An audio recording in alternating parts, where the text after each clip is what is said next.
Beijing. The city looked calm that morning. But it was the kind of calm that hides a storm. The skyline was veiled in pale mist. And the streets were washed in gray light. Somewhere between the flashing billboards and the echoes of 1,000 footsteps, whispers were spreading, soft, trembling, and impossible to contain. Meng, the man whose smile once lit up dramas across Asia, was gone. They said it was an accident. They said he fell. But when I opened the encrypted message that arrived in my inbox at dawn, I knew nothing about this was accidental. File name was short, clinical, and cold, YML0908 MP4. No sender. No trace. Just a timestamp, and a warning. I remember staring at my screen, heart pounding, as I pressed play. The footage began with static, then focused. A man sat alone in a dimly lit apartment. The clock behind him showed 2:47 a.m. He was still wearing his stage jacket, buttoned halfway, hair disheveled like someone who hadn't slept in days. His face, familiar yet unrecognizable, was Meng's.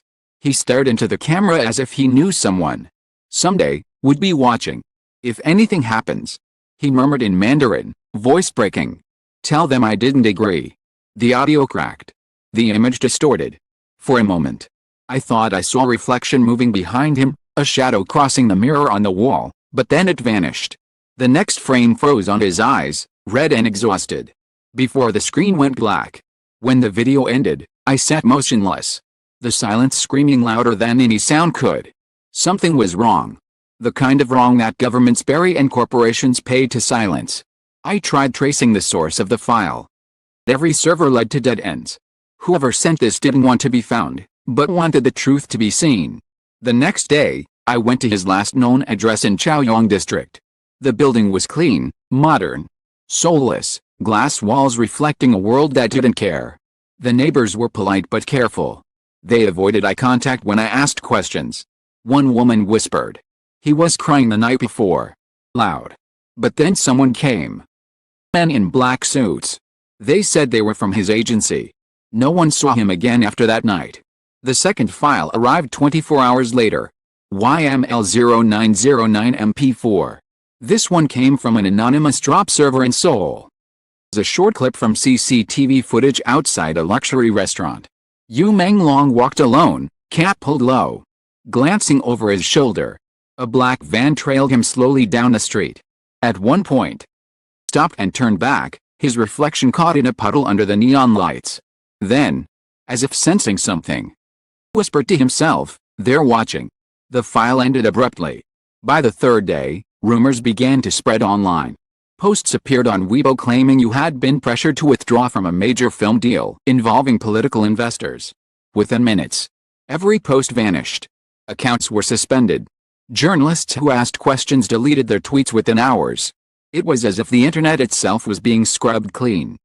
Evening, I received the third video. This time, the footage came from inside a hotel room. The curtains were half drawn. The TV flickering in the background. Yu was pacing back and forth. Phone pressed to his ear. His voice trembled. "You promised, you said it would be over after this. I can't. I won't sign again." A door opened. Someone entered the room. Face hidden under a mask and a hat. Only their voice could be heard, a low, cold tone. "Sign, or we'll make sure you never speak again." Yu's breathing quickened. The camera shook as if he grabbed it. Maybe realizing he was being recorded. He turned toward the lens, eyes wide, and whispered something that made my blood run cold. "If you see this, it means they won." The footage cut out. The following morning, the world learned that Meng was dead. The official statement from the police was brief and clinical. The actor fell from his apartment balcony. No signs of foul play. Within hours, news portals flooded with condolences and memorials. Under the surface, a darker current was forming. People who claimed to have known him began sharing cryptic posts, fragments of conversations, screenshots, unfinished messages. And then, something stranger happened. The fourth and final file, the one labeled YML0910 MP4, was missing. Every trace of it had been erased. The backup thumbnail remained in the metadata, a single blurred frame. It showed Yu standing by the balcony at night. Lights behind him. Rain streaking down the glass. smiling faintly. His lips moved, but no sound was recorded. I enhanced the image as much as possible, running it through several filters. After hours of adjustment, I finally saw what he was trying to say. His mouth formed 3 words. They found me. I stared at those words until the screen blurred through my tears. I didn't know who they were, but I knew what they had done. That night, I wrote the first line of this story in my notebook. The camera never lies, but someone tried to erase it. The next morning, someone slipped an envelope under my hotel door. Inside was a small USB drive wrapped in black tape. On it was a note written in shaky handwriting. Recorded more. Not everything was deleted. And that's where the nightmare truly began. The USB drive was small, cold, and heavier than it looked, as if it carried the weight of something unspeakable. I stared at it for a long time before plugging it in. It connected. The screen flickered to life, and a folder appeared, YML RAW.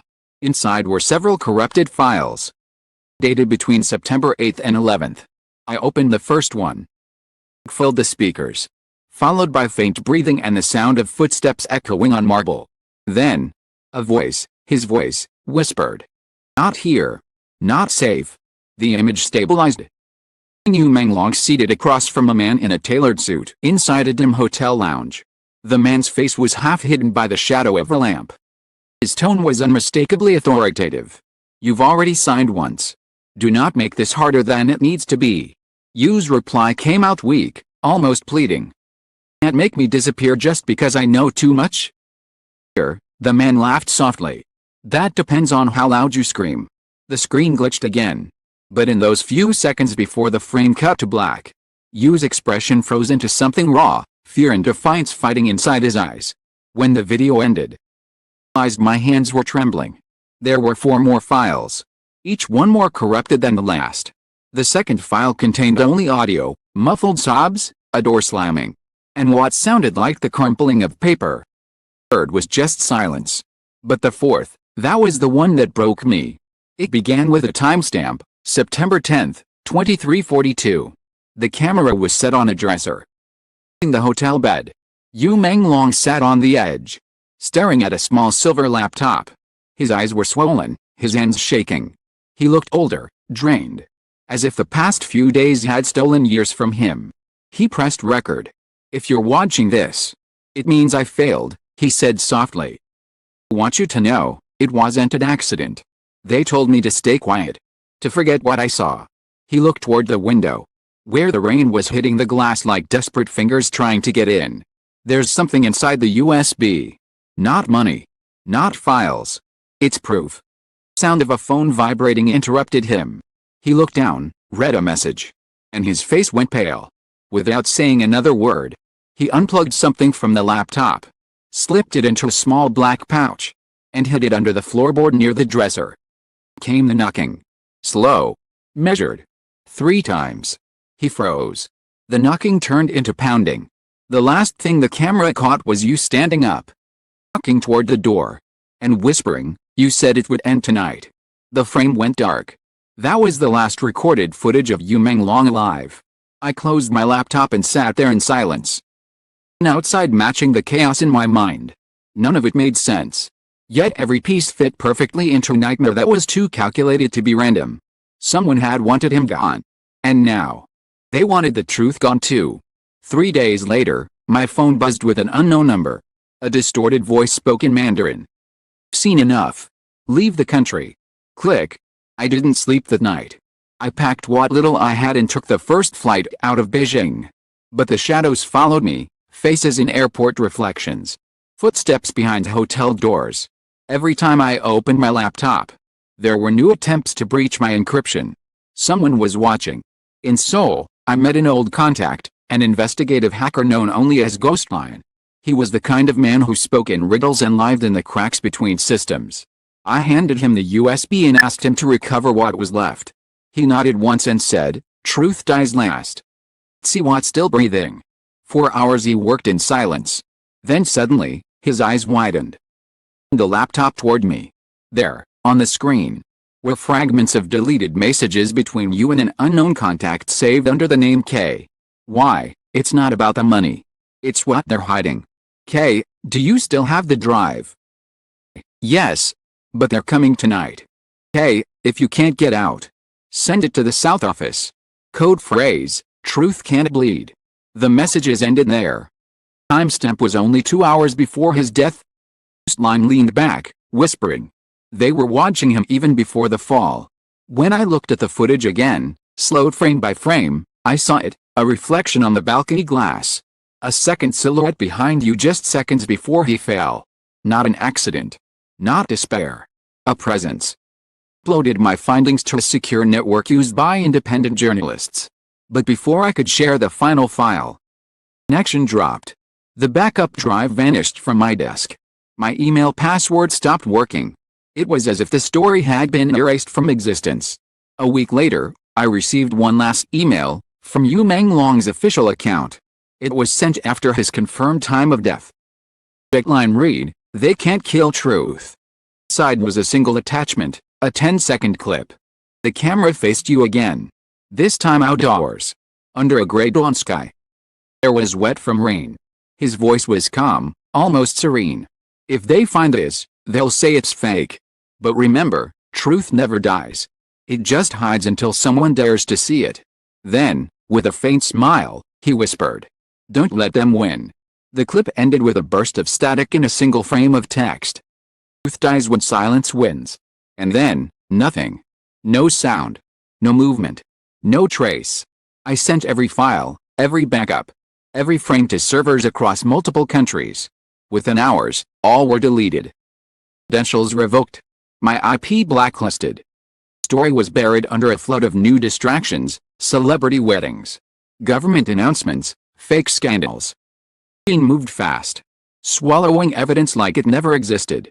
Still, people whisper. They talk about the lost footage. About a voice that refuses to die. Say the files resurface every few weeks before disappearing again.